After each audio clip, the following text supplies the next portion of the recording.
From the skies of the 1971 war to the front lines of India's defense strategy, Wing Commander Praful Bakshi, retired, has lived it all.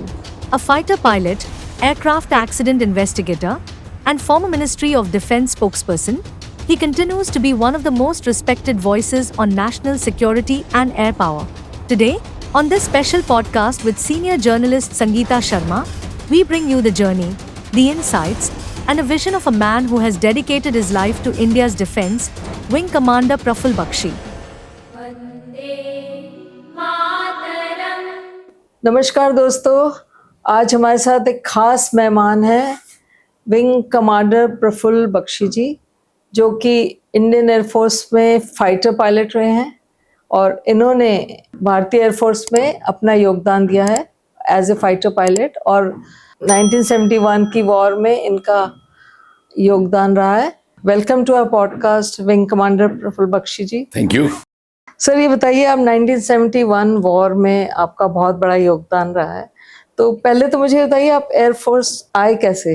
देखिए, ऐसा है, मैं बड़ा junior officer था, flying officer लड़ाई में। ऐसा मैं अपने को योगदान ही समझता, पर मेरी ड्यूटी थी। देश की रक्षा के लिए जो भी काम आपको करना पड़े लड़ाई में खुद करना चाहिए। मेरे को सौभाग्य प्राप्त हुआ और एयरफोर्स में आना तो इसलिए था कि बचपन से हम एयरफोर्स को बहुत ही चाहते थे। हमारे मामा एयरफोर्स में थे, वो गुजर गए थे 1942 में, पायलट थे। एक और हमारे अंकल थे, वो भी पायलट थे, पर उसके बावजूद भी हमारी मदर ने हमको अलाउ किया। तो हम एनडीए तो जाना था। उस समय एनडीए सब जाते थे लड़के, मतलब सब जाते, सब जाने की ट्राई करते थे। पूरे इंडिया में सब होड़ लगती थी। जो सेलेक्ट हो जाते थे खुशकिस्मत वो जाते थे, और हमें एनडीए में जाना बहुत जरूरी था, क्योंकि उस समय हम समझते थे कि एनडीए ही असली काम है, बाकी सबको हम नीचा समझते थे। ये हमारी उस समय की बचपन की जो जो जो जो हमारा वो थे ना, मेंटल देश के लिए नहीं, मेंटल एटीट्यूड था हमारा। हम समझते थे कि भाई हम ही हैं, और एक बार एनडीए चले गए कि हम सबसे स्मार्ट हैं। तो ये हमारा एक एटीट्यूड सा बन गया था, और हम अपने को एयरफोर्स में जाना लाजमी था, क्योंकि एयरफोर्स के कैडेट हम बन के अंदर आए थे, और वो भी फाइटर में जाना ये भी लाजमी था, क्योंकि हमें फाइटर ही करना है। और फिर जब लड़ाई, जब ट्रेनिंग वेनिंग एनडीए खत्म हुई, एयरफोर्स की ट्रेनिंग करी, उसके बाद हमको फाइटर स्क्वाड मिला।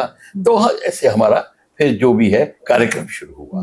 तो एयरफोर्स में आना भी बहुत जरूरी था हमारे लिए, और फाइटर में भी जाना बहुत जरूरी था हमारे लिए।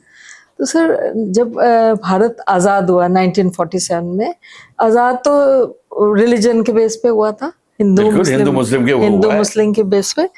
हमने तो उसको सेकुलर माना, पर उन्होंने हमें नहीं माना, पाकिस्तान ने। देखिए, ऐसा है कि ये हिंदू मुस्लिम डिवाइड जो होता है ना, ये रिलीजन के ऊपर जो डिवाइड होता है, ये एक डिवाइड एंड रूल की तरीका होता है, फॉर्मूला होता है। अगर आपको मैक्सिमम लोगों को की लीडरशिप लेनी है तो उनमें आप दरार डालिए, और रिलीजन की दरार जो होती है वो सबसे तगड़ी होती है। एक बार आपने हिंदू मुस्लिम डिवाइड कर दिया, जैसे अभी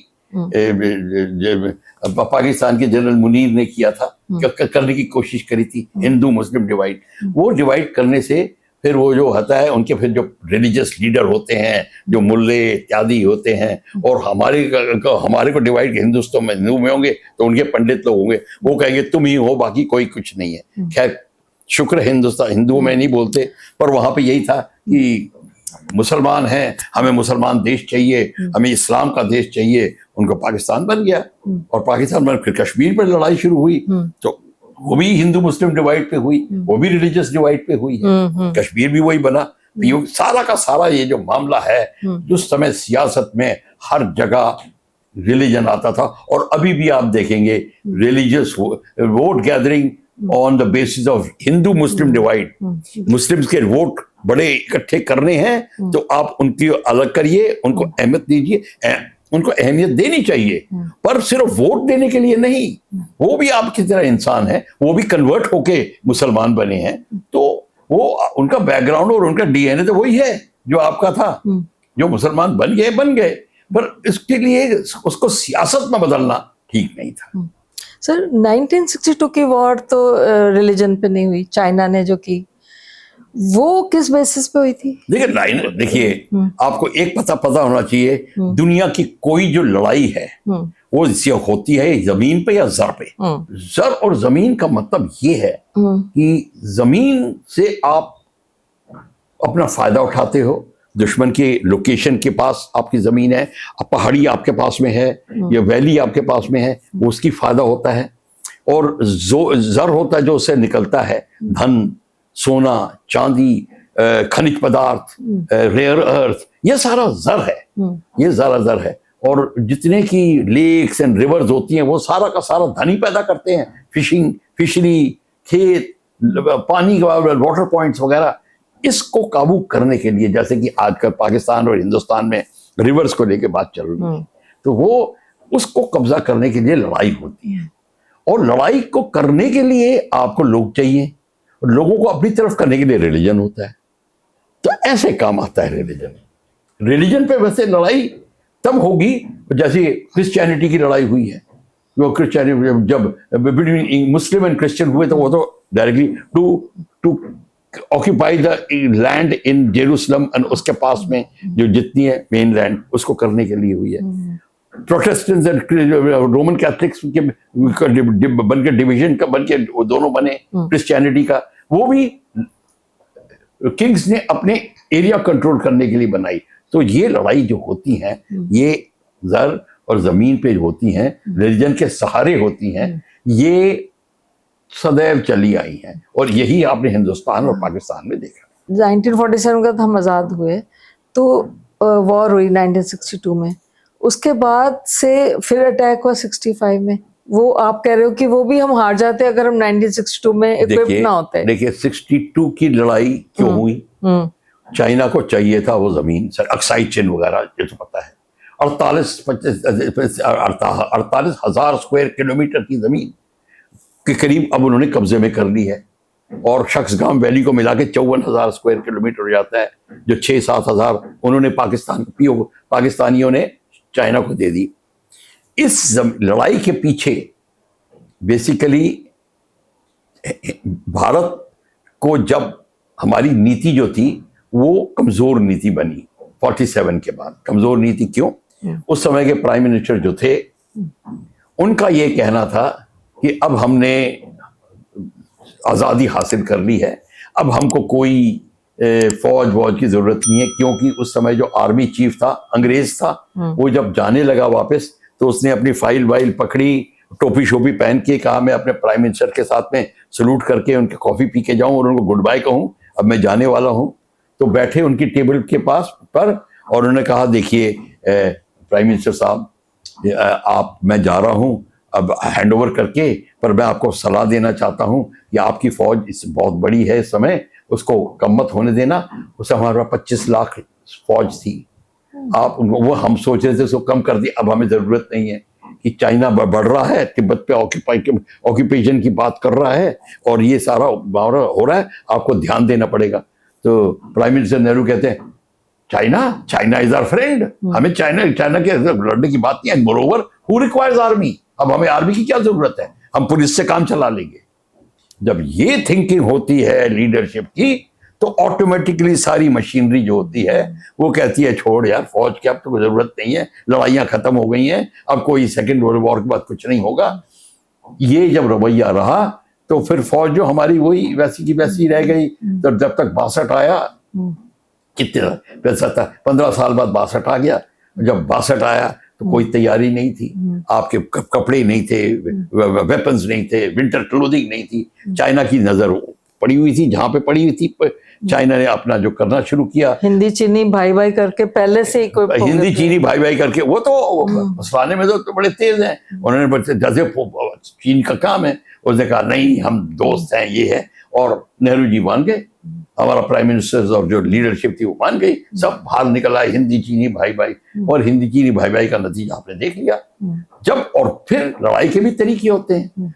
जब आपको पता चला कि अब आपकी पोजीशन ठीक नहीं है, वो आगे बढ़ रहे हैं, आपके पास 6 स्क्वाड्रन एयरफोर्स के थे, फाइटर स्क्वाड्रन्स, तो किसी ने नेहरू जी को कह दिया अगर तुमने फाइटर स्क्वाड्रन लगाए तो चाइना भी अपने स्क्वाड्रन भेज देगा और आपको बिल्कुल खत्म कर देगा, बॉम्बे, कलकत्ता, मद्रास, दिल्ली, हर जगह बॉम्ब डाल देगा। तो इन्होंने, नेहरू जी ने डर के मारे कहा आप सारे स्क्वाड्रन लेके पंजाब और दिल्ली चले जाओ। वो पंजाब और दिल्ली आ गए, एयरफोर्स सारी, तो आर्मी खाली रह गई बैठ के, तो आर्मी की हार हुई। उस समय अगर आप एयरफोर्स का इस्तेमाल करते, जैसे कि अभी आपने करके देखा था सिंदूर में, तो जो हालत हुई थी, पांव लड़खड़ा गए एनिमी के, घुटने पे आ गया पाकिस्तान, संधि मांगने लगा, अमेरिका भी हिल गया। ये बात होती, आप कम से कम 2 या 3 ब्रिगेड पाकिस्तान, चाइना की POW बना देते, प्रिजनर्स, पर वो हुआ नहीं। आपकी जमीन चली गई, आपकी हार हो गई, क्योंकि अब हमारी लीडरशिप को पता नहीं होता कि अपने वेपन का कैसे इस्तेमाल करें। अगर आप किचन में जा रही हैं और आपको अपने बर्तन का चाकू पकड़ना नहीं आए, करछी चलाना नहीं आए, तो आप क्या खाना बनाएंगी? वही बात हुई, हमारे को अपने अस्त्रों का नहीं पता, अपने नीतियों का नहीं पता था, ये प्रॉब्लम। और हमारी जो लीडरशिप थी, मैं उस टाइम की बात करता हूँ, एयरफोर्स की लीडरशिप ने बात करने की कोशिश करी, कहा, पर नेहरू जी के सामने कौन चलता है, कौन सुनता है? पर सर लाल बहादुर शास्त्री का क्या रोल रहा? तो लाल बहादुर शास्त्री थी, बाद में आए, 62 में तो हार गए। अब आई, जब हार हुई तो नींद खुली, तो हमने तैयारी शुरू करी। तब तक 64 में वो चले गए थे हमारे, 62 और 71 में, अब 65 में ज्यादा दूरी तो थी नहीं, 62 में 3 साल थे। अब उस समय जल्दी जल्दी फिर तैयारी शुरू हुई, और फिर हमने अमेरिका से सामान मांगा, इससे मांगा, उससे मांगा, और फिर नेहरू जी की भी नींद खुल गई, वो भी एयरफोर्स को मांगने लगे, इधर से उधर, उधर से उधर। उन्होंने चिट्ठी भी लिख दी थी कैनेडी को कि हमारे को एयरफोर्स का स्क्वाड्रन चाहिए जाती। खैर वो बात लंबी हो जाएगी। फिर शास्त्री जी ने संभाला। कहने के बाद शास्त्री साहब आए, तो उन्होंने कहा कि भाई जय जवान जय किसान, जय जवान पैसा किसान, और ये तो यही ना हुए तो हम रहेंगे नहीं। हमारी अहमत ही जवान से। देखिए, आप सिंपल सी बात करिए, आपकी फैमिली में 5 लोग हैं, आपकी माँ पे हमला हो रहा है, और आपके लोग माँ को बचाने जाएंगे कि नहीं? बताइए, करेंगे? खून बहा देंगे, ठीक है? तो फिर वही जो उसने कहा, जो आपको अन्न देता है और जो आपको जान बख्शता है, आपकी जान बचाता है, वही आपकी अहमियत रखता है, पहले आप वो तो करिए। तो उन्होंने जय जवान जय किसान के नारे लगे कि हमारी उस 65 में, विल पावर, 65 में देखिए पाकिस्तान आपसे 5 गुना छोटा है। अगर जो आपको चैलेंज कर रहा है, मैं उसकी बड़ी बात मानता हूं कि अब एक मतलब हाथी को चैलेंज करने वाली बात थी पाकिस्तान के लिए, पर देखिए उसने चैलेंज किया क्योंकि उसकी लीडरशिप तगड़ी थी, आप मान के चलिए।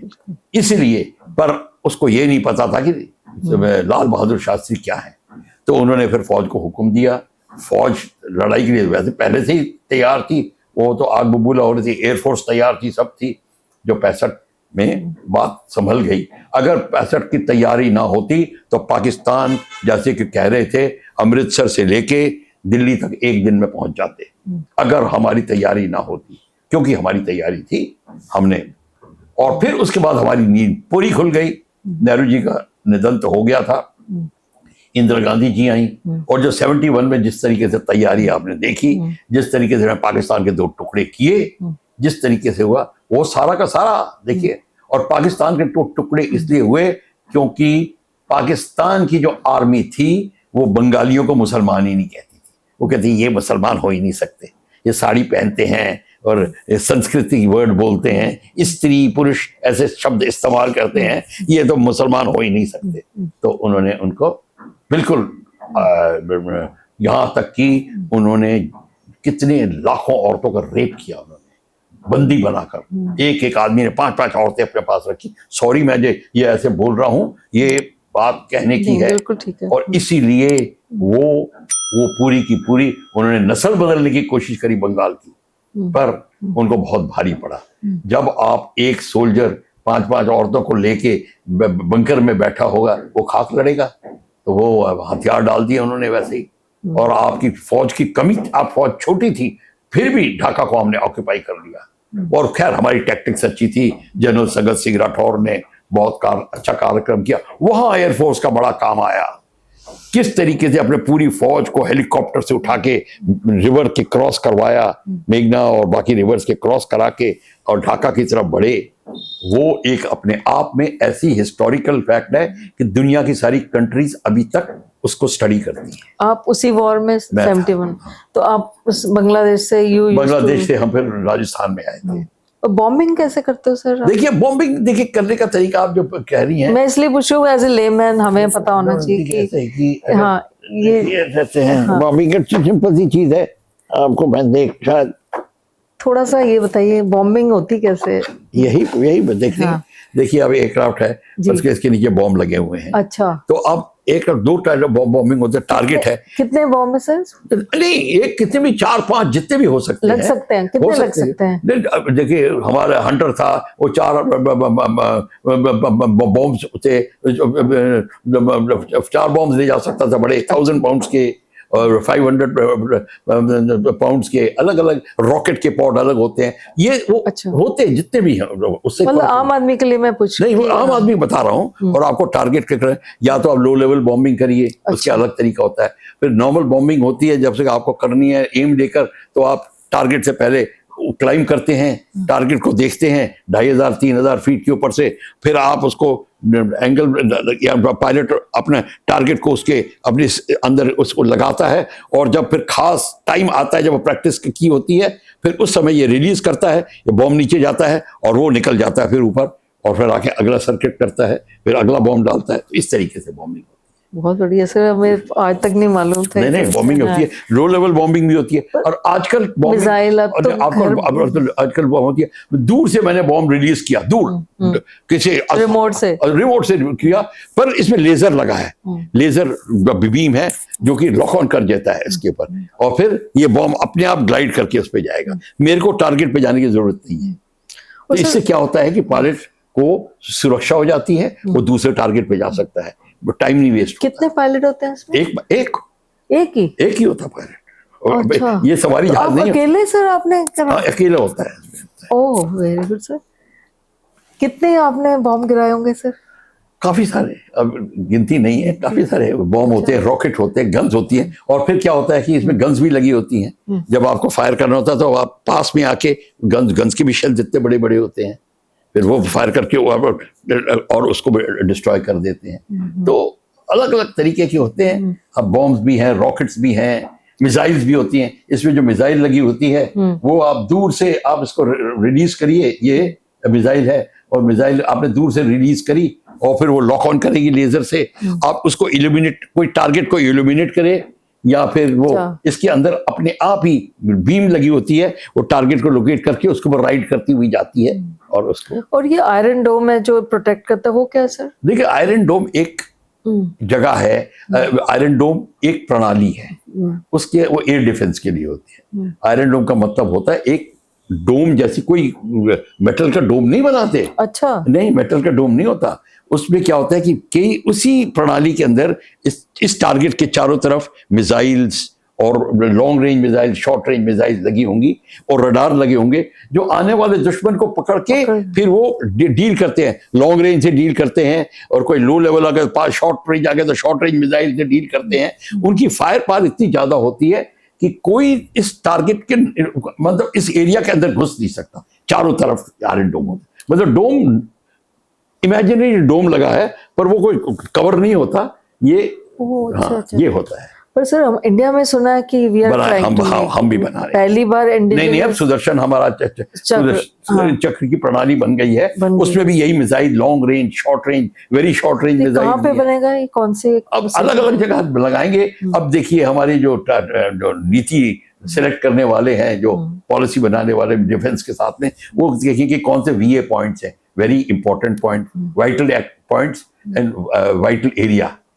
तो vital areas and vital points के ऊपर आप ये प्रणाली से उनको रक्षा करेंगे। अब रक्षा करने के कई तरीके हैं, जैसे अभी भी रक्षा करने का यही तरीका है। अगर 26 जनवरी वगैरह के टाइम क्या होता है, चारों हमारे जो एयर डिफेंस सेंटर है, एयर डिफेंस सेंटर चारों तरफ जो मिसाइल दिल्ली के चारों तरफ लगी है, वो उनको कंट्रोल करता है।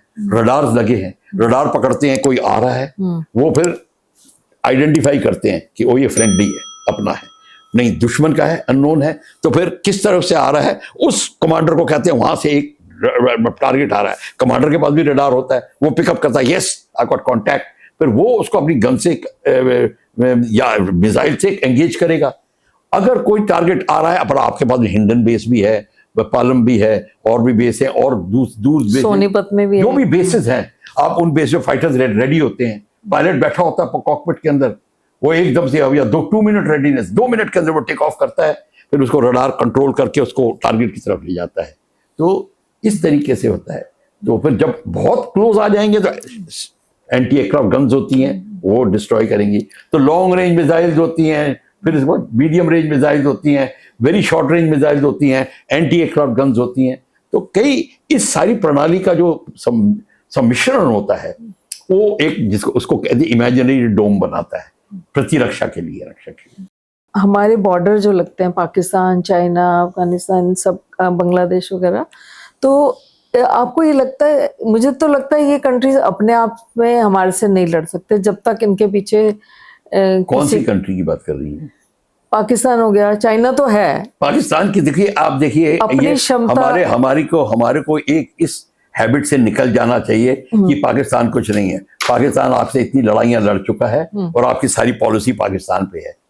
तो देखिए पाकिस्तान कोई कमजोर देश नहीं है, उसकी वो उसके पास भी जब तक बैकिंग ना हो, तो बैकिंग तो है, बैकिंग ही है ना। देखिए वो भी एक नीति होती है, देश की नीति बनाने वालों को पता होना चाहिए कि कौन सी नीति चाहिए। जैसे इजराइल ने क्या किया, इजराइल ने अमेरिका के साथ साठगांठ करी, तभी ईरान के ऊपर इतना हमला किया।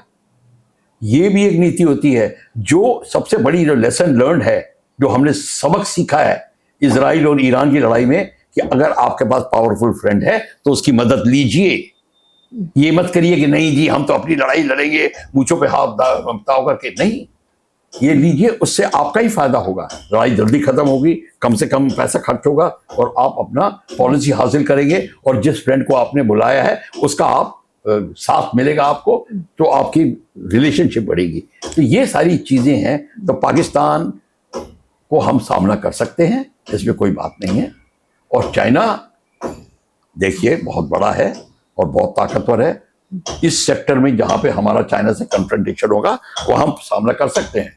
पर हमको अब आपको जो आप बात कर रही हैं उसमें हमारे को अपना अभाव की आभास हो रहा है, हम किस बात की कमी है और हमारे पास कमी है वो आपको पता होनी चाहिए। आप ये कहना चाह रहे हैं कि हमारे अभी देश के अंदर अभी कुछ नहीं बन रहे हमारे आर्म्स वगैरह, हम इंडिया में खुद कुछ नहीं बना, क्यों नहीं बना रहे, ये क्वेश्चन पूछिए। वही पूछ रही हूँ कि हम क्यों नहीं बना पा रहे हैं। आपने, क्योंकि शुरू से आपकी नीति ऐसी रही है, हाँ। हम शांति प्रिय देश हैं, गौतम बुद्ध, महात्मा गांधी इत्यादि इत्यादि। आपको इधर उधर की बात देखिए, जब लड़ने का मन नहीं होता ना तो ऐसी बातें निकलती हैं। हमारी फौज बहादुर बहुत है, पर आप उसको लगाइए तो लड़ाई में, वो लड़ाई में लगाने वाले के लिए भी, लड़ाई जो लीडर होता है उसकी थिंकिंग भी समझ होनी चाहिए। उसको पता मेरी फौज बड़ी तगड़ी है, पर वो किस तरीके से, उसको भी समझ होनी चाहिए, उसको भी ज्ञान होना चाहिए कि मैं कैसे लगाऊं। तो ये जो है उसको वो होता है अगर आप ढंग की डॉक्ट्रिन लिखेंगे और आप अपने एक्सपर्ट्स को बुला के ढंग का एक पूरे डॉक्ट्रिन लिखेंगे, चिंतन करेंगे, पॉलिसी बनाएंगे और फिर इस्तेमाल करेंगे, प्रैक्टिस करेंगे आपको। तो अब ये हमारा ये जो कमी है पूरी हो रही है। हम स्वावलंबी बनते जा रहे हैं, हमारी थिंकिंग चेंज हो गई है। अभी हम क्या क्या बना रहे हैं, देश को बनाने की कोशिश कर रहे हैं। देखिए ये जहाज बना रहे हैं, आप पूरा बना रहे हैं, इंजन भी इसका, इंजन अब इसका बनाना शुरू कर, कावेरी बन गया है, पर अभी उसमें भी कुछ काम चाहिए करना है, वो कर रहे हैं। अभी हम बाहर से ले रहे हैं। हमारी ये कमजोरी रह गई है इंजन की, क्योंकि इंजन की मेटलर्जी, उसका मेटल कैसे आएगा, उसकी कमजोरी रह गई है, पर वो भी अब धीरे धीरे दूर हो रही है। हमारे IIT वगैरह अब इस बात पे चिंतन कर रहे हैं और रिसर्च चल रही है कि डिफेंस में भी हमें स्वावलंबी बनना है। अगर आप डिफेंस में स्वावलंबी नहीं बने तो आप धरे के धरे रह जाएंगे, सिर्फ आपका दुश्मन आपके घर में आ जाएगा और आप कुछ नहीं कर पाएंगे। ये मैं खुले बोल रहा हूं मैं आपको। बिल्कुल। थोड़ा ये बताइए सर, हमारे जो इंटरनल थ्रेट्स हैं, जैसे रोहिंग्या वगैरह यहाँ के सेटल हो गए और भी आप देख रहे हैं रोजाना, तो कुछ उससे हम how to deal with that. देखिए उसके लिए आपको पूरी एक नेशनल डॉक्ट्रिन लिखनी पड़ती है। अच्छा। डॉक्ट्रिन का मतलब होता है कि हमारे क्या क्या, हमारे पास क्या है, हमारे पास क्या खतरे हैं, उस खतरों को कैसे डील करें, कौन हमारा देश दुश्मन है, कौन हमारा फ्रेंड है, और फिर हमारे पास कितनी फौज है, कितनी इंटरनल शक्ति है। इसको दूर करने के लिए हमारी पॉलिटिकल मशीनरी काम कर रही है ठीक से, उसको ठीक करके अभी कर रही है ठीक से। आप बताइए ना मेरे को, तो आप तो पॉलिटिशियन से मिलती हैं, आप बताइए पर कैसी कर रही है, फिर कर रही है कि नहीं, फिर उसके बाद में आप अपना डॉक्ट्रिन लिखते हैं। अब नक्सलाइट कैसे पैदा हुए, कैसे क्यों हुए, आप उनकी कमजोरी पढ़िए, कमजोरी क्यों है। नहीं, सुनिए, मैं आपकी बात नहीं कर रहा, मैं लीडर की बात कर रहा हूं। हमारे लीडर्स को पता करना होना पड़ेगा कि कैसे दूर करना है, इनकी क्या कमियां हैं, कैसे पैदा हुए, हमारी क्या कमी थी, क्या हमारे समाज में क्या रीतियां कुरीतियां क्यों थी, उसके साथ क्या हुआ। क्योंकि आप उनको दूर ही नहीं कर पाते, क्योंकि जिसने आप उनको दबा के रखा है वो आपको वोट में जिताता है। तो जब वोट में जिताता है तो आप कैसे उसको कम करेंगे, वो अगले इलेक्शन में हरा देगा आपको। सबसे ज्यादा आपकी प्रॉब्लम है वोटिंग की।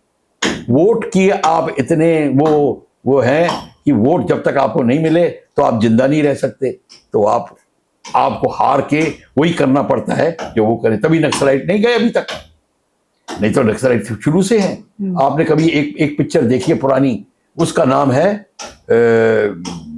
शबीना महातो। आप वो पिक्चर देखिए, आपको पता चल जाएगा कि क्यों, किस तरीके से ये नक्सलाइट्स पैदा हो गए। फिर रोहिंग्या का बताइए सर थोड़ा।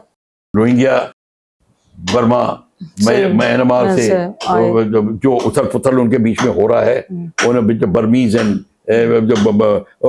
बुद्धिस्ट एंड इस्लामिक तबके के लोगों के बीच में संघर्ष चल रहा है, जो बांग्लादेश उनको मदद कर रहा है उधर से आके। अब वो जो है ट्राइबल्स जो हैं वहां से निकाले जा रहे हैं, उनकी मिलिट्री हुंता म्यांमार की उनको निकाल रही है। बुद्धिस्ट का बोलबाला है, वो ट्राइब्स निकल के बांग्लादेश उनको अंदर नहीं आने देता तो इधर आ रही हैं, भारत में घुस रही हैं। और भारत में घुसे क्योंकि वो इस्लामिक है, वो हर जगह जाके जहां जहां इस्लाम का बोलबाला है वहां पे घुस रही हैं। जम्मू एंड कश्मीर में कैसे पहुंच गए, या किसी खाली जगह पे पहुंच जाते हैं, वहां बैठ जाते हैं, फिर वहां पे वो वोट उनके बहुत हो जाते हैं, उनको जो वोट लेने वाले उनका खटाक से वो आधार कार्ड वगैरह बना देते हैं कि भैया ये 10,000 वोट हमारे, ये 5,000 वोट हमारे। ये है सारा गेम। तो वो भी बैठे हुए हैं। तो सारी वोट की राजनीति है। अब वोट की राजनीति के होते हुए आपको बाकी सारे कदम आपके भारी पड़ते हैं। इसलिए सबसे पहले जब आपकी नीति बनेगी तो आप इंटरनल रोहिंग्यास को, नक्सलाइट्स को कैसे कंट्रोल करेंगे, और वो होगा। फिर आप अपनी इंडस्ट्रीज को कैसे ताकतवर बनाएंगे। आपकी इंडस्ट्रीज क्यों ताकतवर बनानी है, क्योंकि आपको आर्मामेंट बनाना है। कई लोग आर्मामेंट इसलिए नहीं बनने देना चाहते थे कि बाहर से खरीद रहे हैं, तो सब एक्सपोर्ट इंपोर्ट हो रहा था। तो फिर फायदा क्या है उसमें? यही सबसे ज्यादा कमीशन बाहर वालों। बिल्कुल, आप ठीक कह रही है, आपको पता तो है। सबसे ज्यादा आर्म्स कमीशन में रिचेस्ट, सबसे ज्यादा अभी तक जो आर्म्स डीलर्स थे, धांधली हुई है, रिचेस्ट वो रिचेस्ट वो है आर्मामेंट डीलिंग में। इसीलिए आर्मामेंट डीलिंग को उन्होंने उठने नहीं दिया और ये कह दिया कि जी हमें ये नहीं पता, हमें वो नहीं पता, हमें मेटल बनाना नहीं आता। यूं बहाने मार के बेसिकली हमको ये सियासत, हमको ये पैसे लेने थे। अब पैसे कौन लेता है ये तो मैं नहीं बता सकता, पर पता भी होगा तो वो आपको भी पता है। और पैसे लेने वाले हैं, वो पैसे लेते हैं और वो कुछ होने नहीं देंगे। तो ये जो है, इसको प्रेजेंट गवर्नमेंट ने दबा के रखा हुआ है। अच्छा। अब इसको दूर कर रहे हैं। यही तो लोग हैं, तभी तो कह रहे हैं कि जो प्रेजेंट सरकार आई है अब जागरूकता खुली है, अब जिसका देश का जो है ऊपर अब सूरज चमकने लगा है। इनको पैसे नहीं बना पा रहे हैं, दे आर गेटिंग फ्रस्ट्रेटेड। अब जो नहीं बना पा रहे हैं वो बुरा भला कहेंगे लीडरशिप को, वो कहेंगे, वो तो गालियां देंगे, करने दो, उससे क्या फर्क पड़ता है। तो पर देश तो ऊपर उठ रहा है, बिल्कुल, तभी तो स्वावलंबी हो रहे हैं, तभी तो हम 2047 की बात कर रहे हैं। तो ये बड़ा फायदा है। तो ये इस गवर्नमेंट के आने से सबकी नींद खुल गई, सबको झकझोर दिया गया। अब देखिए ऑपरेशन सिंदूर हुआ। हाँ जी। ऑपरेशन सिंदूर में सबसे पहले उन्होंने कहा कि हमको टेररिस्ट से लड़ना है और टेररिस्ट के जो सपोर्टिंग सेल्स हैं उनसे लड़ना है।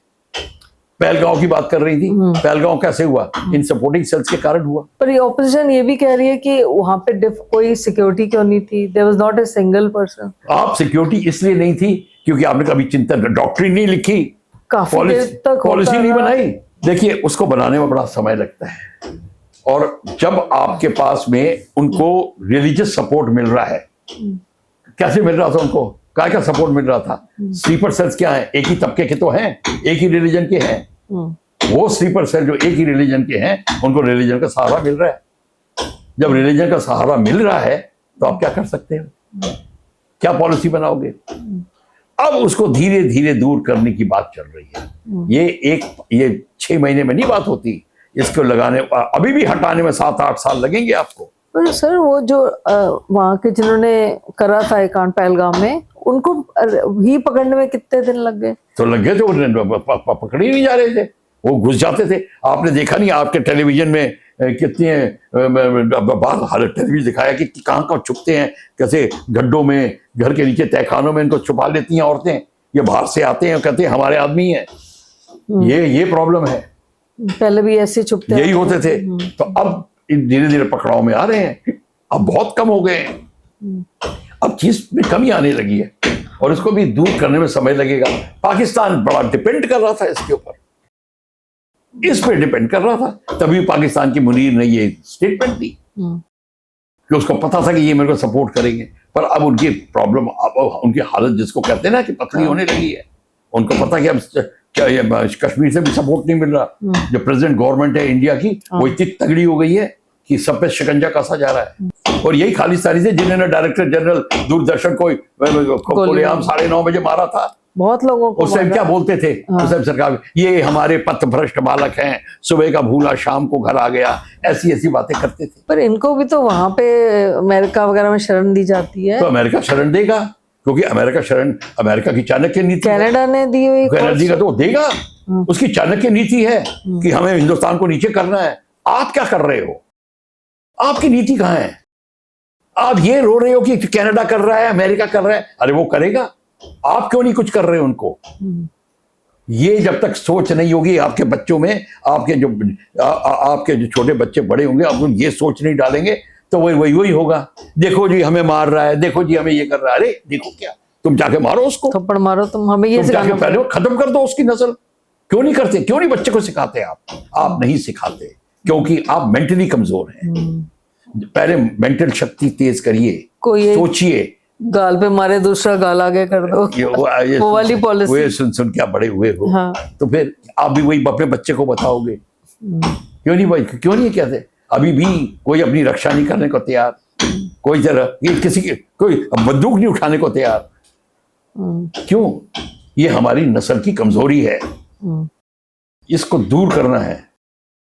तो अब इसके लिए पता नहीं कौन करेगा, हमारे को तो कोई दिखाई नहीं देता। पर 2000 लीडरशिप है, यही करेगी बस। 2014 के बाद तो काफी डिफरेंस। तो 2014 के बाद ही तो हुआ है, वही तो मैं कह रहा हूँ। सब ये जो कश्मीर का 47 से लेके 2014 कितने साल निकल गए? कितने साल हो गए, तब जाके अब थोड़ा 10 सालों में हुआ है। अब हुआ है 11, अब हुआ है। अभी आप कुछ मैसेज देना चाहो हमारे? मैं तो ये मैसेज देना चाहूंगा कि जननी जन्मभूमि स्वर्गदपि गरीयसी, जननी जन्मभूमि स्वर्ग से महान है। इसकी रक्षा करना हर एक बेटे का काम है। अगर आप इसकी रक्षा नहीं कर सकते, आप तुच्छ हैं, कुछ नहीं है। रक्षा करने का मतलब ये नहीं कि सिर्फ आप लड़ाई करने जाइए। रक्षा करने का मतलब है जो भी काम कर रहे हैं आप देश के हित में करिए, देश के हित को लेके करिए। ये होता है, ये हमें सोचना पड़ेगा। और रिलीजन, डिवाइड, जात पात, इसको सब जूते के नीचे रखिए, लिटरली जूते के नीचे रखिए। जो पॉलिटिशियन और पॉलिसीज इस पर बनती हैं उनको दबा के रखिए। सिर्फ एक ही होना चाहिए, हम हिंदुस्तानी हैं। यही एक चीज होगी, नहीं तो आप कभी नहीं उठोगे। आप पॉलिटिशियन है जिसको मुसलमानों के वोट लेने हैं, क्रिश्चियन के वोट लेने हैं, इनके वोट लेने, मेरे वोट लेने हैं, हमारे वही बात करेंगे जो मैं करता हूँ, यूज करेंगे और क्या करेंगे बस। और पहले कांग्रेस तो यही यूज करती है माइनॉरिटी के। अब ये वो पॉलिटिकल पॉलिसी थी। अब ये नहीं पता मेरे को, उनका डिटेल नहीं पता, पर मुझे ये पता है कि भारत में ये होता रहा है। रोहिंग्या कैसे आए, ऐसे आए। नक्सलाइट कैसे बने, ऐसे बने। आपने लोगों को खुश करने की कोशिश करी, आपने आर्मामेंट क्यों नहीं किया, आपका टैंक एक भी क्यों नहीं है? अब अभी टैंक का कोई, किसी टैंक का इंजन नहीं है, टैंक नहीं है हमारे देश टैंक किसी का इंजन नहीं है। खोखे में क्या करोगे आप मैडम? खोखे का क्या करोगे? अब बनाने की सोच रहे हैं। तो आप बना रहे हैं, अब सोच, पर बनाने में भी 8-10 साल लगते हैं। ये नहीं पता कि आप लाए सब्जी लाए बाजार से, मीट लाए और कीमा बन गया आपका कबाब। नहीं, आपको उसके लिए बड़ा जोर लगाना पड़ता है। तो वो प्रॉब्लम है हमारे, टेक्नोलॉजी है हमारे अब पास। आ रही है, जो नहीं है उसकी बना रहे हैं, टेक्नोलॉजी ले रहे हैं बाहर से। आपने जब अब टेक्नोलॉजी इंपोर्ट करने की बात करी है, वो टेक्नोलॉजी आप करें, फॉरेन डायरेक्ट इन्वेस्टमेंट की बात आ रही है, एफडीआई का बात चल रही है, ऑफसेट अरेंजमेंट है, जो एफडीआई के बाहर जो कंपनी आएगी वो ऑफसेट अरेंजमेंट है, वो लगाएगी कंपनी पैसा, तो वो सारा है। वो ये सारी की सारी चीजें जो हैं, मैडम मैं आपको बता रहा हूँ, ये इसी के लिए पॉलिसी बनती है, इन्हीं चीजों के लिए पॉलिसी बनती है कि हमारी पॉलिसी कैसी होनी चाहिए। लैंग्वेज बैरियर को दूर करिए, रिलीजियस बैरियर को दूर करिए। ये है महाराष्ट्र में है, कोई कह के तरह तू महाराष्ट्र नहीं है तो तू यहाँ से भाग जा, कल मैं कहूँ तू पंजाबी नहीं है तो यहाँ से भाग जा, कल वो कहेगा तू मद्रासी नहीं है यहाँ से भाग जा, तो कहाँ से भागोगे आप? वो चाइना कहेगा सबको आके तुम सब भाग जाओ, ये होगा और कुछ नहीं होगा। तो ये हमारे को कौन सिखाएगा, कौन बताएगा? तो अभी पूरे वर्ल्ड में आपको क्या लगता है हमारा दोस्त कौन है और देश, देखिए, और दुश्मन कौन है? मैडम आपका कोई दोस्त नहीं है, कोई दोस्त नहीं है। इस गेम में कोई दोस्त नहीं, कोई दुश्मन नहीं। इमीडिएट फायदा जहां है, आज देखिए इमीडिएट फायदा है, रशिया, इंडिया और चाइना इकट्ठे मिल रहे हैं, मीटिंग हो रही है, एससी हो रही है। चाइना हमारे शर्म के सोच रहा है मैं आगे बढ़ूं ना बढ़ूं, कैसे बढ़ूं, क्या करूं, पहले मैंने ये किया, सब ऐसे सोच रहे हैं। सब जब अपना काम निकल जाएगा फिर देखिए। पर रशिया आपका साथ दे चुका है। आपको पता है कब? बांग्लादेश वॉर में, हाँ, सारा उन्होंने हेल्प किया। 1971 में पूरी 7th फ्लीट ने आपको घेर लिया था आगे बांग्लादेश में, उन्होंने अपनी सबमरीन उसके पीछे लगाई थी, बिल्कुल। तो आपके साथ में रहा। पर ये जो हमने नॉन अलाइनमेंट पॉलिसी है, आप समझते हो ठीक है? देखिए, हाँ, मैं आपकी राय पूछ रही हूँ। अगर आपको कोई खतरा नहीं है, आप ऐसी जगह बैठे हैं जहाँ आपको कुछ प्रॉब्लम नहीं आ रही, तो नॉन अलाइन रहिए। पर अब आपके इधर भी दुश्मन और उधर भी दुश्मन और ये भी प्रॉब्लम वो भी प्रॉब्लम है, तो अब आप नॉन अलाइन तो नाम मात्र के हैं। एरिया में तो आपको चाहिए अपना दोस्त। देखिए, कभी अपने से झूठ मत बोलिए, सच्चाई लिखी हुई है। और आपको पता ही है नॉन अलाइन, आपने रशिया को क्यों कहा कि हमारी मदद के लिए आओ? उसको कह देते गेट आउट, तुम्हारे को कोई जरूरत नहीं है, क्यों नहीं कहा? नहीं, हमने एक्सेप्ट कर ली उसकी हेल्प, जहां भी होती है एक्सेप्ट करी ग्रेसफुली। आज भी हमने आज ये लेसन सबसे बड़ा सीखा था इजराइल और ईरान की लड़ाई में कि अगर आपका शक्तिशाली दोस्त आपके पास है, उसका फायदा लीजिए और उठाइए। सर 26/11 में जो अटैक हुआ था बॉम्बे में, वो सी के रूट से आए थे, और मैंने वो जगह देखी है बांद्रा के पास, थोड़ी सी एरिया फिशिंग सारा, वहां से आए थे। और अभी भी क्या, और कितने बॉर्डर्स हमारे लगते हैं गुजरात में भी, मैं और ये सारे, और बहुत ऐसी ऐसी जगहें हैं जो कि दिखती भी नहीं है कितनी भीड़ में, मछुआरों के साथ, और मछुआरों के साथ तो कितना ये चल ही रहा है आजकल। तो इसके लिए हमारे देश में अभी have we started doing some? बिल्कुल, हमारी स्टार्ट हो चुकी है। क्या हो रहा है? सरकार ने बड़े कोस्ट गार्ड के बड़े पोस्ट लग चुके हैं, उनको कोस्टल रडार मिल चुका है, कोस्टल लाइट पॉइंट्स वगैरह ये सारे हो गए हैं। पूरी उनके पास हेलीकॉप्टर्स हैं, उनके पास में और ड्रोन्स हैं, ड्रोन से सबसे रियल टाइम फोटोग्राफ वगैरह होती है। ये सारा कुछ हो रहा है, ये बात मान के चलिए कि बहुत तरक्की हुई है इस बात को लेकर। पर मुझको यही डर है, यही दुख है कि ये होने क्यों दिया हमने। ये होने की इतना बड़ा अटैक, और कुछ नहीं था हमारे पास। जब आपके पार्लियामेंट पे अटैक हुआ, फिर आपका ये क्यों होने दिया? अब एक के बाद एक चीजें होती रही, ये जो है। अब देखिए, और पहलगाम में एक चीज हुई और आपने ऐसा सबक सिखा दिया, ये जोड़ के रख दिया। ऐसा पहलगाम के बाद ऐसा पार्लियामेंट के बाद होना चाहिए था, और वहां भी ऐसा होना चाहिए था। तो क्यों नहीं हुआ, इसके ऊपर तो बड़ी एक पूरी इन्वेस्टिगेशन होनी चाहिए। मेरे हिसाब से। पूरी इन्वेस्टिगेशन करिए, देखिए किसी की गलती भी नहीं होगी, आपकी प्रणालियां गलत हैं, आपके काम करने के तरीके गलत हो सकते हैं, आपने जिसको अपने काम पे लगाया है उनकी ट्रेनिंग नहीं है, उनकी अंडरस्टैंडिंग नहीं है। सिर्फ गोल्ड मेडल लेने से, एमए पीएचडी करने से थोड़ी आप इस पोस्ट पे बैठ सकते हो। आपका अगर जो भी उस पोस्ट पे लोग बैठे हैं उनकी क्वालिफिकेशन क्या, एक्सपीरियंस क्वालिफिकेशन क्या, उनको इस महकमे का एक्सपीरियंस है या काम करने का एक्सपीरियंस है? मैंने किताबें लिखी हैं, उससे कुछ नहीं होता। तो ये बात सही है। आज अब वो जमाना चलेगा कि मैं 5 किताबें लिखी हैं तो मैं बहुत बड़ा कुछ नहीं होता। किताबें लिखने का भी तरीका आपको पता है। तो ये आप इस बात को भूल जाइए, इसके लिए चिंतन करने से होता है। आप तो सर, चिंतन नहीं किया हमने। आप भी बहुत सारे फॉरेन के अपने नेवी वाले, आर्मी वाले और सबसे मिलते होंगे, एयरफोर्स वाले, तो हमारी छवि विदेशों में कैसी है? अभी हमारी छवि बहुत इम्प्रूव है। अभी अब हमारे नाम की लोग कस्बे खाने को तैयार हैं। अच्छा, ये मैं बता दूं, क्योंकि मैं इंटरनेशनल कमिटी और रेड क्रॉस के तहत मैं 37 कंट्रीज में गया हूँ। यही बताइए थोड़ा। मैं 37, मेरे को क्या हुआ, एयरफोर्स छोड़ने के बाद मैंने ह्यूमैनिटेरियन लॉज का अध्ययन किया। मैं आईसीआरसी में गया, international committee of red cross. उन्होंने मेरे को जिनीवा भेजा और मैं उनका इंस्ट्रक्टर बना ह्यूमैनिटेरियन लॉज का, जो जिनीवा कन्वेंशन। अभी भी मैं ISIL में क्लासेस लेता हूं उनकी फैकल्टी में। अरे वाह, अच्छा सर। तो मैं करता हूँ। हाँ, तो इंटरनेशनल उसमें, इंटरनेशनल जो भगवान दास रोड में। हाँ, मैं उसमें करा हुआ, मैंने भी एनवायरनमेंट। मैं आप मेरी अगली क्लास में आइए, 11 तारीख को। तो किस सब्जेक्ट में? Humanitarian laws. ठीक है सर, मैं उसमें एनरोल हो जाती हूँ। आप कोर्स करिए, अभी टाइम है। तो उस वहां पे मैंने फिर जब बाहर जाना शुरू किया और लोगों को तो कहते आप इंडिया से आए हो। एक तो हमारा तजुर्बा होता है, देखिए हम लोग लड़ाई कर चुके हैं, हम लोग तजुर्बेकार हैं, मेरा नॉलेज है। और हमारा भारत एक सांस्कृतिक देश है जो हजारों साल पुराना है। लोगों को वैसे ही हमारी बहुत इज्जत है। और उसके बाद में हमारे जिस तरीके से हम प्रोग्रेस कर रहे हैं, जिस तरीके से हमारी गवर्नमेंट, हमारे प्राइम मिनिस्टर का नाम है, वो ऑटोमेटिकली हमारे को आगे कर देता है।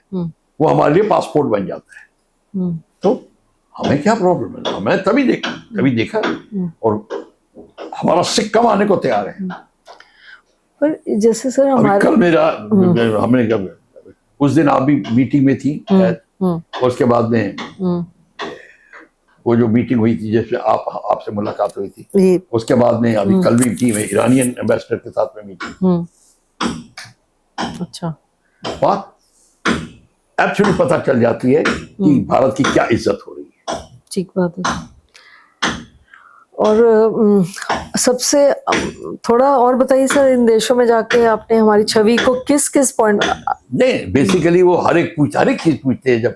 जब लड़ाई की बात होती है तो लड़ाई की अपने एक्सपीरियंस बताते हैं, जो हिस्टोरिकल चीजें बताते हैं, तो उनको ये पता चलने लग जाता है कि इस चीज का अध्ययन करना पड़ता है उनको। हम भी अध्ययन करके गए, बड़ी मेहनत करनी पड़ी थी हमें, पर हमने अध्ययन किया और गए। तो वहां पे पता चलता है किस तरीके से देश के प्रोग्रेस को मानते हैं, हमारी देश की क्षमता, हमारी की इंडस्ट्री को, हमारी लीडरशिप, हमारी टाइप ऑफ गवर्नमेंट को, डेमोक्रेसी को, कि ये सबसे बड़ी डेमोक्रेसी है। आई मीन सबसे ओल्डेस्ट, सबसे बिगेस्ट डेमोक्रेसी है। इसके ऊपर ही, क्योंकि बाकी कंट्रीज में आप जाओ, सूडान में, इथोपिया वगैरह में, वहां पे बेचारे ऐसी चीजों को के लिए तरसते हैं। सर हमारे अपने जो वेद वगैरह हैं, उनमें बहुत कुछ अबाउट आर्मामेंट और बहुत कुछ उस डेप्थ में है। जैसे चक्रव्यूह है, आप तो पढ़िए, अर्थशास्त्र पढ़िए, अर्थशास्त्र में आप और पढ़िए कौटिल्य शास्त्र पढ़िए, 11 किताबें हैं उनकी, और उनमें लिखा है किस तरीके से कैवलरी का इस्तेमाल होना चाहिए, किस तरीके से आर्टिलरी का, तोप खाने का इस्तेमाल, वो तो बाद में तोप खाना आया, पर एलिफेंट फोर्स का इस्तेमाल होना चाहिए, किस तरीके से असॉल्ट करना चाहिए, व्हाट इज एस्पियोनाज कैसे होता है, क्या नीति होती है, एक जो किंग होता है उसको किस किस चीज का ध्यान रखना पड़ेगा, देश के दुश्मन क्या क्या कर सकते हैं, ये सारी की सारी चीजें, और आपके ट्रेड पे कैसा असर पड़ सकता है, आपकी फौज पे, आपके मोराल पे, आपके खेती पे दुश्मन क्या क्या कर सकता है, ये सारा का सारा जो है हमारे शास्त्रों में है। शास्त्रों में लिखा हुआ है, पर हम पढ़ने वाले नहीं है। आप किसी को भी पूछ लीजिए, वो हमारे को शास्त्र नहीं बता सकते। और शस्त्र बनाने की भी विद्या है शास्त्र में एक कहते हैं, मतलब एक शास्त्र पढ़ाने वाला शास्त्री को शस्त्र उठाना आना चाहिए। जब तक वो नहीं जानेगा वो देश की रक्षा नहीं कर सकता। पूरा रामायण में भी देख लो, जो द्रोणाचार्य क्या थे, वो क्या थे, वो शस्त्र भी जानते थे, शास्त्र, और सबको सिखाया जाता था। परशुराम क्या थे, और इतने जो आज हम देखते हैं वॉर, महाभारत में जैसे वो सीधा गया, बाण वहां लगा। अब जितनी महाभारत की जो चित्र देखते हैं, रामायण के चित्र देखते हैं, में एक एरो आ रहा है, उसमें से 5 निकले, वो मल्टी रॉकेट्स हैं, एक ही मिसाइल से 6 मिसाइल निकल रही हैं, वो अब हो रहा है, अलग अलग टारगेट्स पे जा रही हैं, उनका इंटरसेप्शन कैसे हो रहा है वो सब दिखाते थे तीरों के थ्रू। कहने का मतलब है कि we are having lot of knowledge. ये already this was in the mind of the people at that time. ये मन में ऑलरेडी विचार थे और डॉक्यूमेंटेड है, but we are not using it. आपके श्लोक लिखे हैं कि सैटेलाइट से फोटो कैसे ली जाती है, दुश्मन का खेमे को कैसे, ये संस्कृत में श्लोक है, अब मैं नहीं बोल सकता उसको।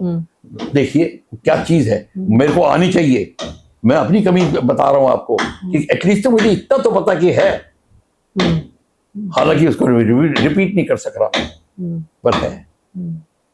तो ये हमारे एक बच्चे को इसकी ट्रेनिंग, इसकी शिक्षा नहीं है किसी। डॉक्यूमेंट में हम लोग अपने बच्चों को अभी तक तो we were not taking pride. अपने बच्चों को कैसे पढ़ाओ जो खुद नहीं पढ़े? जब खुद ही नहीं पता तो बच्चे को क्या कहोगे? जिसको कहते हैं ना, तिफल में बू आए क्या माँ बाप के एतबार की, दूध तो डिब्बों को है तालीम है सरकार की। बात सही, वाह क्या बात। तो सर कुछ अपनी पर्सनल किस्से बताइए। आप जो पूछे क्या है किस्से तो... नहीं, आप सिर्फ मुझे वो वॉर का, वो जो आपने बताया एयरप्लेन में नहीं वो एयरप्लेन का बहुत, मुझे वो feeling I want to you to tell us कि जब आप टारगेट हिट करके आते थे। टारगेट भी हिट होता है, किस तरीके से होता है, आपने रॉकेट मारा, बॉम्ब किया, उसके कैमरे लगे होते हैं। हाँ। तो जहाँ पे आपका बॉम्ब गिरा हुआ है, जहाँ पे रॉकेट जा रहा है, उसकी आपकी फोटो आती रहती है, और टारगेट पे लग रहा है तो उसकी फोटो आ जाती है। अच्छा। हाँ, जहाँ पे आपकी गन्स की गोलियां लग रही हैं, वो जैसे कैमरे लगे होते हैं, उसमें फोटो आती रहती है, और आप बाहर निकाल के बाद में देख सकते हो। तो घर आके कैसे महसूस होता है? हाँ, वो बड़ा महसूस होता है, अपनी गलती पता चलती है। ओ, इस टाइम मेरे को थोड़ा राइट विंग लो हो गया था, मेरा स्किड हो रहा था, मेरा स्लिप हो रहा था, ये सब होता है। मैं टाइम पे टर्न नहीं किया, मेरे देर जल्दी टर्न करना चाहिए था, ये सारा का सारा। तो हम लोग प्रैक्टिस करते हैं, हम जाके पोखरण रेंज वगैरह प्रैक्टिस करते हैं, फिर आके चित्र देखते हैं, फिर प्रैक्टिस करते हैं, फिर देखते हैं, इस तरीके से काम। और वैसे अगर सक्सेसफुल हो जाए तो हाउ डू यू फील? नहीं, you feel very happy, you feel very happy, but then you have to do it. ये तो है, मार्क्स तो लेने हैं आपको। अगर गलत है आंसर, या ट्रू है, या ट्रू है या फॉल्स है, तो बात तो वही हुई। तो आपको तो करना ही है, ये तो आपके काम है। तो अब आप समझ रहे हैं कि हम लोग अभी इस साल में या कुछ सालों में आत्मनिर्भर in the way of defence will. देखिए, आत्मनिर्भर कुछ साल तो लगेंगे, इक्विपमेंट बनाने में तैयार हो जाए। इस जहाज का इंजन बनेगा, फिर हम नए जहाज बनाएंगे, जो मल्टी रोल कॉम्बैट है, RCA की बात हो रही है, और कई बार एडवांस हेलीकॉप्टर, कुछ चिप्स भी ऐसे बन रहे हैं। अब उसके लिए चिप्स चाहिए आपको, वो जो उसकी अलग चीज होगी, उसकी कहाँ पे खनिज पदार्थ मिलते हैं, उसके होगा माइका वगैरह, उसका सब कुछ होगा। किस खास किस्म की सैंड, रेयर अर्थ की बात, रेयर अर्थ की आजकल बड़ी ज्यादा सब कंट्रीज में यही लगा। नहीं, तो क्वेश्चन ये है, इसके बारे में चिंतन, पॉलिसीज बनाना, इसकी स्टडी करना, ये सब होगा। पर जब तक आप अपने शस्त्र नहीं बनाएंगे, आप मान के चलिए दुश्मन आपको उठा के ले जाएगा। पर हमारी दूरदृष्टि भी शायद नहीं है। How are we far side? इसलिए नहीं, हम लोग 5 ईयर प्लान बनाते हैं। आप लोग दूरदृष्टि, 5 ईयर प्लान में क्या बनाया? जो आपने सबसे पहले स्टील इंडस्ट्री बनाई थी, अभी तक आपका टैंक ग्रेड मेटल नहीं बन रहा था, आपसे क्या स्टील बनाया? इंजन ग्रेड मेटल नहीं बन रहा, जो एक आपका इंजन बना दे। तो मैं ये नहीं कहता कि हमने ठीक नहीं किया, पर उसके बाद में आपकी जो मशीनरी है, देखिए आपको मैं बता दूं, एक होता है मशीनरी जो चलाती है, वो मशीनरी कौन चला रहा है, उसकी ट्रेनिंग कितनी है।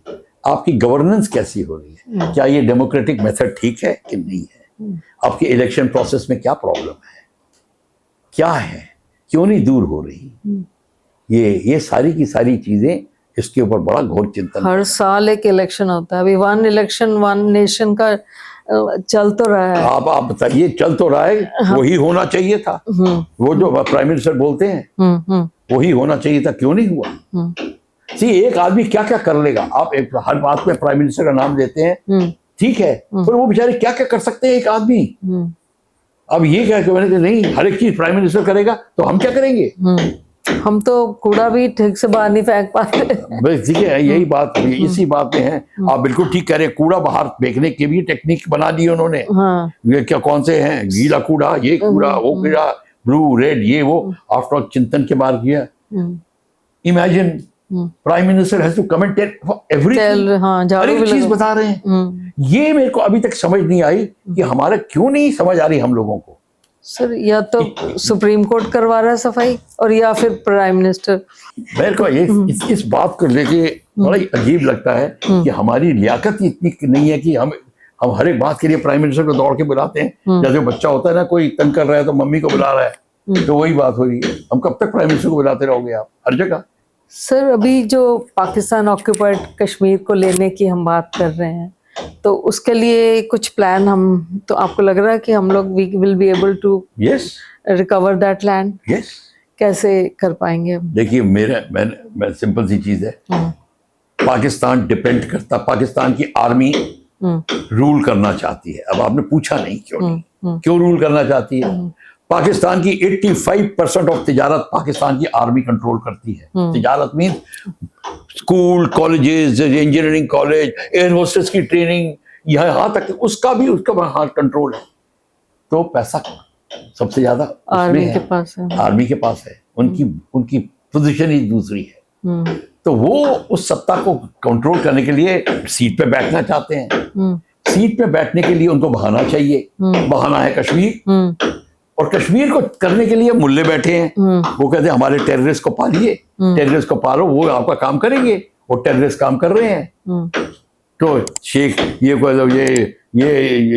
शेख, वो शेख, जिसके जितने इनके नाम है मैं नाम नहीं लेना चाहता, ये पार्टी, वो पार्टी, ये सारी की सारी पार्टियां जो हैं इनकी, तालिबान के ये ग्रुप, तालिबान का वो ग्रुप, वो है, वो सारे उनसे काम करा रहे हैं।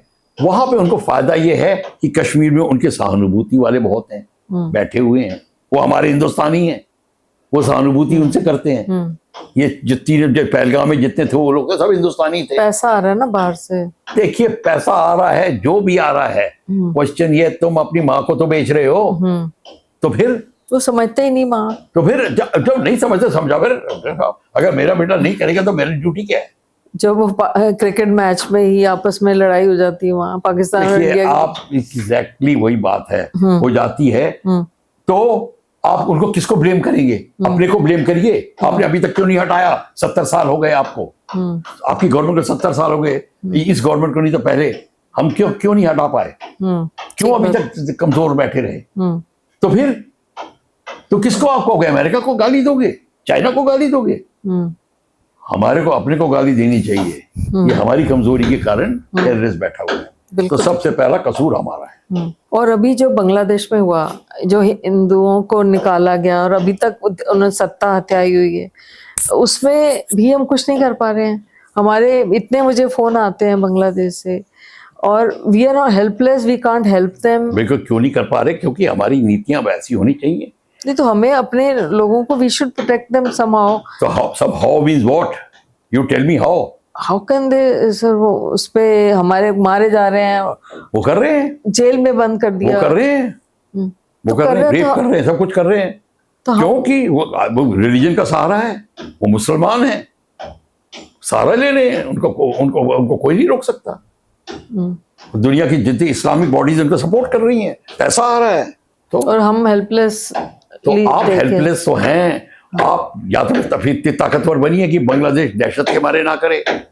आप ऑक्यूपाई करिए उनके लैंड। कैसे करें? आर्मी एक्शन जैसे उन्होंने किया है, हम भी भाई देखो, चाइना के नेबर होगा तो नहीं करेगा। अगर चाइना उनका नेबर होता तो नहीं करते। इजराइल उनका नेबर होता तो नहीं करते, क्योंकि उनको पता है इजराइल एक्शन करेगा। इसलिए दिल है, गुर्दा है, इसलिए। पर अभी तो स्ट्रॉन्ग गवर्नमेंट है, अभी भी कुछ अभी नहीं तो कर अभी तो पाया। स्ट्रॉन्ग, जब टाइम आएगा आप करेंगे। बांग्लादेश में कुछ नहीं किया सर। हो रहा है, बांग्लादेश भी हो रहा है। अब उसका आने का तरीका, उसके लिए बैकग्राउंड बनाना पड़ता है, कैसे कंट्रोल करें, कैसे करें। तो उसको शरण तो दी थी, पर फिर भी उसको जाना पड़ा यहाँ से। नहीं, शेख हसीना को तो दी है। शेख हसीना को तो थोड़े दिन ही रख पाए थे, उस पे भी हमें वो कितना कहाँ है थ्रेट वो? था। अभी इंडिया में नहीं है सर, लंदन में, लंदन जहाँ पे भी है, यूके में। बांग्लादेश में तो नहीं है। बांग्लादेश में नहीं है, बट इंडिया से भी हमें हटाना पड़ा था कि हमारे लोगों को वहां तंग कर रहे थे, तो वी हैड। मैं इंडिया न्यूज पे था और वहां पे बहस हो रही थी, और वहां से एक मुल्ला में बोल रहा था कि आपने शेख हसीना को यहाँ पे शरण दी, हम भी आपकी औरतों को रेप करेंगे, ये बोल रहा था। हाँ, अच्छा, वहां से बोल रहा था on TV channel, on television. इतना आपके हिसाब से यूएन तो अभी डिसफंक्ट है, उसका कोई ऑल्टरनेट होना चाहिए कि नहीं? बिल्कुल, मेरे हिसाब से तो रीथिंकिंग होनी चाहिए। United Nations is not doing anything at all. It's just not a no answer. United Nation should be ignored, is no answer. तो अभी नई कोई बॉडी आज की डेट में हम सोच रहे हैं बने, जब नेशंस की थिंकिंग होगी। अभी नेशंस ही इकट्ठे नहीं सोच रहे।